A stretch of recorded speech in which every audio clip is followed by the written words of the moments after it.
Hey folks, Lily here. I just want everyone to know that the struggle to protect Black lives is on our minds and in our hearts. With that in mind, please go to communityjusticeexchange.org/NBFN-directory and find somewhere you can send a donation to, or just look around on Twitter wherever you can find legitimate bail fund links. People are out there fighting for their lives. And they deserve your support. Enjoy the show. I'm now recording. You are now recording. Yes, I'm now recording. Because of Craig? Oh, that's what Craig says. Yeah. You didn't hear it that time, so I wanted to give you a little taste of Craig. Could all use a little taste of Craig every now and then. Yeah. He's a delightful little bear who records all of our conversations. Not all of them, just the ones we ask him to. Mm-hmm. And helps me sync our podcast recording. Diet Coke, what's your experience with... Have you ever known anybody named Craig? That's a good question. Have I ever known a real life Craig? Yeah, real Craig. I know a Greg. Okay. I think that's as close as I've gotten to a real life Craig. I can't say that I have much experience with a real Craig. I knew a Craig, and I don't have any interesting stories about him. Well, there's Craig Pelton. That's an interesting Craig. Oh, that's a fascinating Craig. As the sole host of Shut Up, Leonard. Yeah. Now, who's that joke for? Me only? I don't know. Has Andrew checked out the show yet? I don't know. I mean, he knows nothing about wrestling, so I don't know. Yeah, I mean, this show is good for people who don't know wrestling too. We're supposed to say that. I think it really is good for people who don't know wrestling. Can I be honest with you, Lily? I think that's like when people back in the day, back in the early days of Earwolf, when people would be like, "No, the Sklar's are really funny. You don't even need to know sports to listen to their show." And you listen, and of course, yeah, it sucked. It sucked. Yeah, but that also could just be because they suck and we don't suck. So maybe you're onto something. I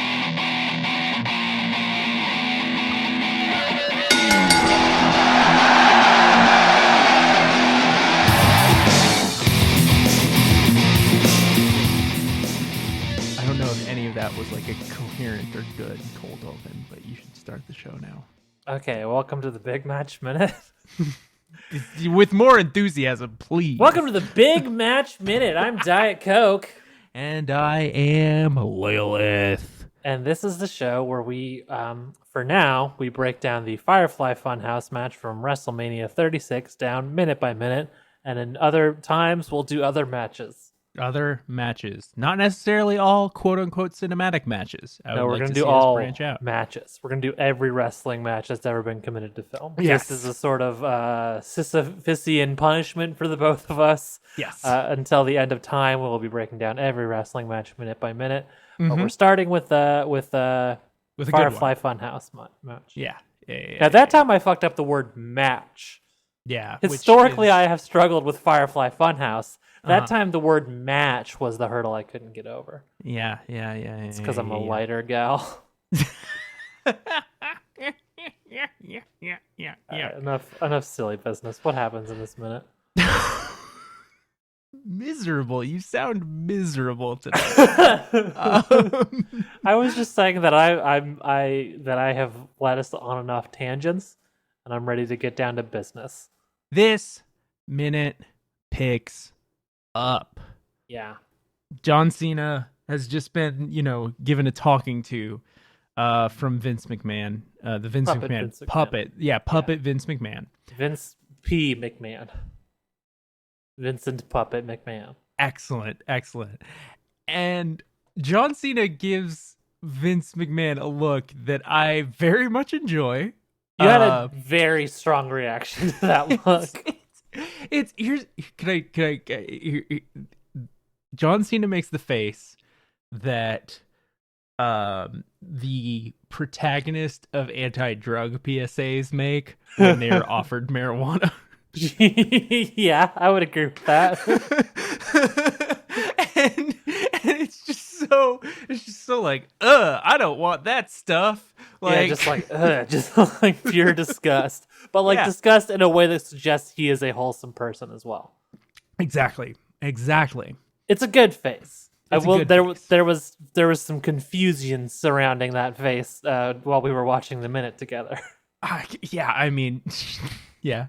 For the folks at home, I'm dealing with some maybe not the best recording equipment, such that I can either have my recording down and be fine, or I can hear what's happening on my computer and hear the person I'm talking to. But having both is difficult. So, and Lily laughed so hard at that moment that I was like, surely there is some kind of audio cue that I'm missing. No, here. It was really just the facial expression. Yeah, it turned out my setup was working fine and I was hearing everything. Yeah. It's a good face, though. I won't deny that. It is a good face. So then we cut to Bray's prancing. What am I saying? What am I trying to say here? Pacing in the ring. Yes. I like prancing better. He's not prancing. He's say something to you that you have said to me many a time. Words mean something. You can't just use them because you like the sound of them, which is, I'll be honest, it's ironic for me to say that to you. So he's pacing in the ring, looking delighted with himself. Yes. And we're getting kind of, flash cuts back and forth between Bray and Kurt Angle. Yes. This is Kurt Angle from, I believe it was an episode of SmackDown. Does that sound right? Sure. It's 50-50 shot. It seems like it's either probably SmackDown wasn't or a pay-per-view. Yeah. So Kurt Angle on SmackDown. Which set had the big fist? Oh, that was the SmackDown fist. Of course, it's the SmackDown fist. Duh. Okay. And they're doing a thing where they're kind of cutting back and forth, and we're kind of hearing both audios. But Bray / Kurt says, "Tonight, I am issuing a challenge for anyone in that locker room to come down here and face Bray Wyatt." And of course, Kurt Angle did not say Bray Wyatt back in 2002.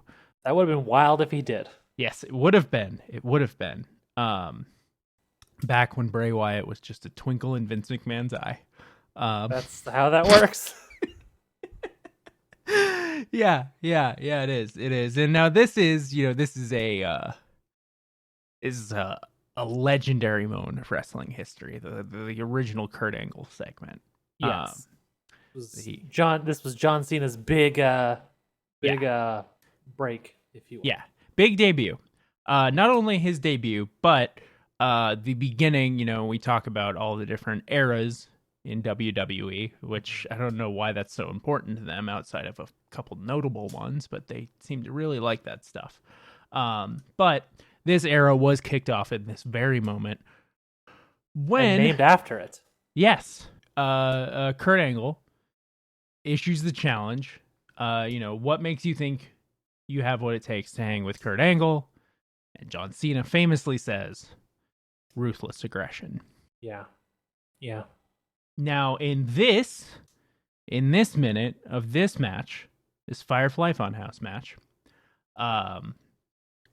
after Bray Wyatt says, issuing a challenge, somebody come down here, face Bray Wyatt. He lets out a cute little chortle.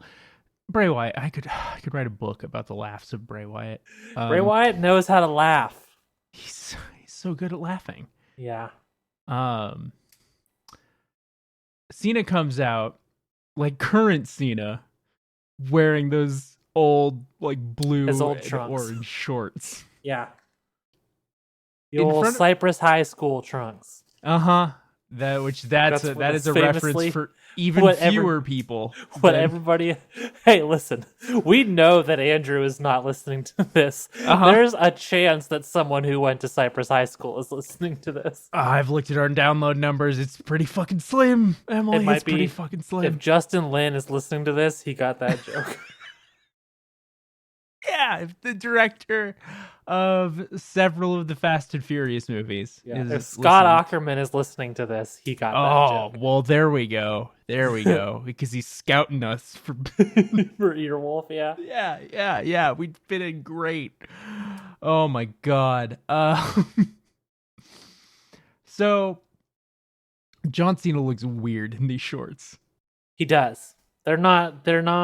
It's not his current style. Let's say that. Yeah. I mean, the fact that he, Famously a jortsman.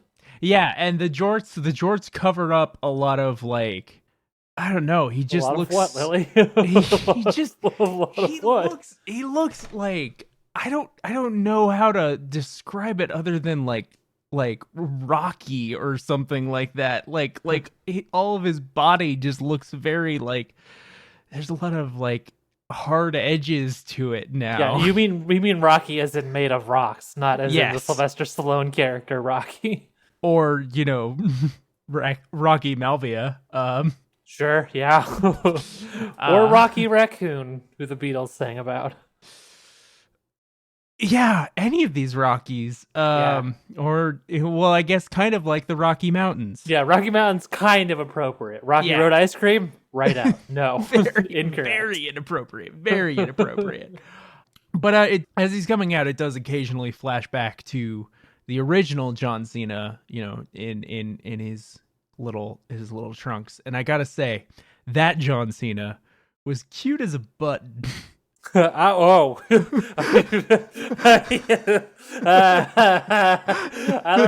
don't know if I agree with you there, Lily. Really? Yeah. He's just such a like weird little like, especially when contrasted to current day John Cena. He's just like a taut little weirdo in his little trunks. He looks like someone I knew in high school who was really, really into guns and really, really not into gay people. Like, that's what he looks like to me in those flashbacks. Okay, all right. He looks like the kid that I was friends with, the type of kid that I was friends with when I was 12 years old because I didn't know better. And I look back now and I think, sheesh, that kid would have beat the shit out of me if he knew some things. I guess you're right, but I'm not viewing him in that context. I'm viewing him in the contrast to current day John Cena. I suppose that. All right, fine. Fine. Sorry. He's not cute. Whatever. He's not cute. I guess this is a hill I'll die on. That 2002 John Cena is not cute. All right. Frankly, I'm surprised to hear that it's apparently a hill you're willing to die on that he is cute. I'm not willing to die on this hill. I just think he's a cute little man back then. I don't see that at all. I'm sorry, Lily. I don't get you, and I think that's that's something that is. I'm truly surprised that you're surprised by this. I'm like going back and like looking at John Cena in this flashback just as to, like, am I, and I only feel more solid in what I've said here. Really? Yeah, really. He's just so much littler, I think, and I think that's the big thing for me. I mean, sure, but I don't. He's got so much growing to do. I don't even think he's that much littler. I would in fact say his part he's differently proportioned. Less beefy. He's less beefy. I don't. And that hair. That hair. He he's has less his beefy. core is less beefy, but like he's still got those glamour muscles just as beefy as they are now. Like his shoulders. No, and his arms pecs are completely different. Okay, I guess I'm not looking at his arms. Yeah, his arms they're not that much smaller, I don't think. They're smaller. They're small. I'm literally like going frame by frame. They're As less am veiny. I. They're smoother. They're arms get more veiny as you get older. Yeah, exactly. He's younger. He's younger. I'm not John disputing Cena. that. Oh my god. We are getting bogged the fuck down here. Scary to me. He does not look cute, and he does not look like a friend. Well, he is ruthlessly aggressive. So yeah. Well, you will say that. Yeah, towards yes. Listen, I don't want to make anyone uncomfortable, but I think there are some words he would use to describe us. I don't think that's true. I don't think that's ever been true about John Cena, and I certainly don't think it's true about current day John Cena. I think you're ascribing things to I'm him. sorry. You don't think in the culture of 2002, you don't think John Cena in the listen, if Bill and Ted use the F word to describe each other, I would. That was in 1988. That was 24 years earlier. No, 14 years earlier. I'm willing to bet money that John Cena has said a slur about gay people in the locker room. I wouldn't. I honestly wouldn't. I completely disagree. I wouldn't be surprised if he's used it outside the locker room. I wouldn't be surprised if we did some digging and it's on tape somewhere. Oh my god, this is okay. First, I don't think that I really don't think that's true. Because AJ Styles is still getting canceled over that shit that he said in TNA around the same time. I mean, fair. Jesus, we're so bogged down right now. So much of this is going to get cut. I mean, Emily, we're talking about John Cena and we're talking about him in the minute. I don't see this as a tangent. Yeah, we're getting bogged down in you trying to map like bigoted things to John Cena because he kind of looks like to a guy. Look like a guy. No, you literally said there's probably a recording of him saying the F word. Listen, I said I wouldn't be surprised. That's different from there probably is. Oh my god. I wouldn't be surprised if there wasn't that recording either. I'm saying I wouldn't be surprised either way. Well, that's just because you're somebody who doesn't get surprised easily. You're besmirching the man's character, and I won't stand for it. But hey, in regards to your suggestion that we're getting quote bogged down, I don't. If this isn't the show, then I don't know what is. Frankly. Oh God. I'm just saying I get real bad vibes from past John Cena. And current day John Cena just straight up looks like JBL. And if that's good vibes to you, then it's he seems like a nice person. Yeah, I will say to your point, I don't believe he is as bad a person as JBL is. But he does look that is damning with faint fucking praise, Emily. But what I'm saying is current day John Cena, he looks like exactly the same type of person as JBL, but we know he's not. So, to your point, maybe just because he looks like someone who would have beat the shit out of me in high school, maybe he actually wasn't that, and maybe I am being unfair. I'll give you that. Maybe you are being unfair. Just because he's Dom's evil brother doesn't mean he's actually evil. I'm just saying. You're putting an awful lot of faith in like a rich white millionaire. You're putting an awful lot of evil onto John Cena, who is trying his best. Jesus Christ. Listen, also, I think here's what I said. I said he looks like that, which I stand by, and I'm saying I think he probably used some slurs in the locker room because I think most people who were now you are saying probably. Yeah, but not saying probably recorded. And you know what? I stand by that. I think John Cena probably has used a slur at one point in his life in the locker room.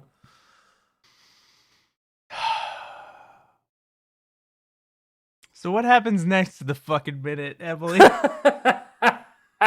Well, I mean, you just want to you've defeated my spirit. John Cena's a homophobe. Let's keep going, asshole. I'm sorry. And then he walk out in front of the big fist. Yeah. I like the fist, and I miss the fist. Yeah, I miss the fist. Yeah, I miss the fist. I miss the SmackDown set that had the big rings. Mm-hmm. I miss the fist more than the big rings. I miss the big rings more than I miss the fist. But here's what I'll tell you. The one thing that kind of upsets me, and this is as somebody who has spent a lot of time with the WWE 2K games and has actually been reconnecting with them recently. Not with 2K20. I'm actually playing 2K17 right now. But in in the available like arenas that you can play in, the rings are there. The fist is not. That's It a makes bummer. me very sad. That is a bummer. Yeah. I think that's also why I like the holograms that they do at pay-per-views now, because they're stupid to me in the same way that the fist Yeah. is stupid. And I Yeah, love I've come around on the holograms. that. Yeah. The first couple times, it was a little difficult to adjust to. Yeah. I would like to see them bring back that fist. Bring back the fist and the rings at the same time. I don't care. Yeah, fuck it. Put the fist on the rings. Put Yeah. the fist through the rings. Yeah, Make it a yeah. really upsetting visual for everybody. I was sort of fisting you, but from the other direction. Right, exactly. I mean, they clearly still have the fist. I mean, yeah. They were able to break it out for this. So, Bray Wyatt says, what makes you think you got what it takes to hang with Bray Wyatt? And John Cena is moving in a way that like suggests to me that he is under some sort of trance. Yes. I would agree with that. It honestly, like, and I know this isn't a reference you'll get quite yet, but will soon. It kind of looks like he's being blood bent. Which is a reference to the television show I can figure Avatar: out what The that Last means. Airbender. Yeah, I know, but like the reverent silence you were giving that was not exactly conducive to podcast conversation. Diet Coke recording professional. I'm sorry. You said you won't get. I was waiting for you to finish because you're like, you won't get this shit, and then you said some stuff. So, what makes you think you got what it takes to hang with Bray Wyatt? And John Cena gives us the line. Again, it feels like he's under a trance. Yeah, the faces he's making too. Yeah, I don't know if your precious blood bending can account for that. Maybe it can. I haven't seen it yet. Famously. That is the Diet Coke guarantee. Cocky without reason to be cocky. Yeah, cocky only when I have no reason to be. In the rare instances when I do have reason to be cocky, you can bet I won't. Like when you're listening to the infamous Kid Rock album. What happens next, Lily? John Cena tries to take his swing at Kurt Angle, or at Bray Wyatt. The swing it sounds that like you're falling under a trance. You're getting confused and don't know where you are. The swing that he successfully took at Kurt Angle, he tries that again on Bray Wyatt, and Bray ducks him. Bray ducks him, and there's like a cartoon sound effect to highlight what a fool John Cena is. John Cena is such a fool. Yeah, he's not a homophobe, but he is a fool. Listen. No, in 2002, no. You think that John Cena is an unrepentant bigot? We're moving on. Here's what I'm saying. If the year's 2002 and you're a straight guy and you're a little bit macho, the thing you call someone who like accidentally holds your hand for a second or something is you call them the F word. I don't think that's good. I think that's what people did. And I don't think John Cena was not a part of that. So John Cena takes a swing at Bray Wyatt that Bray Wyatt ducks. And there's a fun little sound effect. And then Bray Wyatt says, "Wow, who thought this was actually going to work?" Yeah. He looks very delighted with himself. It's very good. Yeah. And do we think that means that Bray Wyatt is experimenting with forms of magic that he had not previously done? That's a good question, because the moment suggests like, he's just saying like, "Wow, John, I can't believe you thought that was going to work." But who thought this this doesn't really fit that. So maybe Bray Wyatt is like either he didn't think the magic was going to work, or he didn't think Vince would say yes to this match, or he was just talking about the swing. Yeah. That is the end of the minute. Now Diet Coke. Yeah. If I were to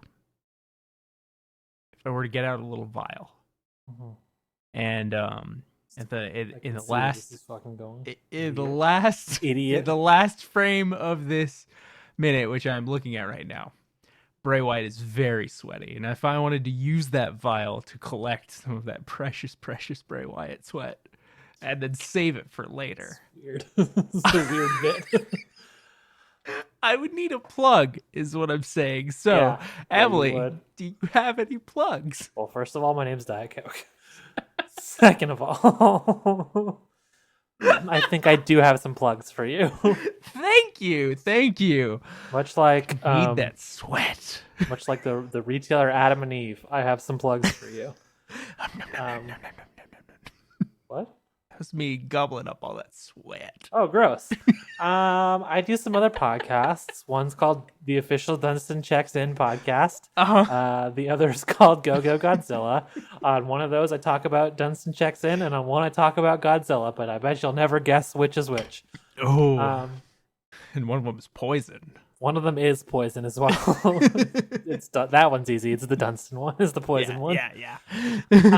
I also stream on Twitch sometimes. You can go to dietcoke.cool. That'll take you right over to my Twitch page. Mm-hmm. You can follow me on Twitter at Very Cool Emily. That's it. That's it. That's all my plugs. Those are good plugs. Thank you. Mm-hmm.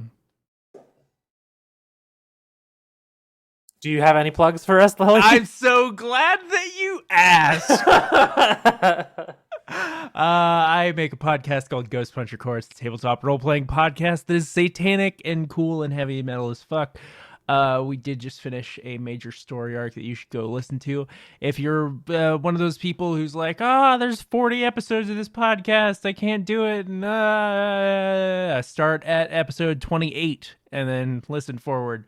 That'll give you a nice, digestible little chunk of a really, really good story. And then, you can go back and listen to the first 28 episodes or so. It's a good show. Yes, that's all right. Editing kind of sucks, but it's a good show. Yeah. Sound design's great, but the editing itself, just sucks. I think only on the recent episodes, though. It used to be good. Only on episode 31 and forward or whatever the fuck it was. Anyway. You can find me at twitter.com/deathcarpets. You can, sometimes I Twitch, but I'm only really ever, or sometimes I Twitch. Sometimes I Twitch too when I've had too much coffee. Yeah. Sometimes I stream on Twitch, but I only ever really stream with Emily, so with Diet Coke. So, you can find me at twitch.tv/deathcarpets.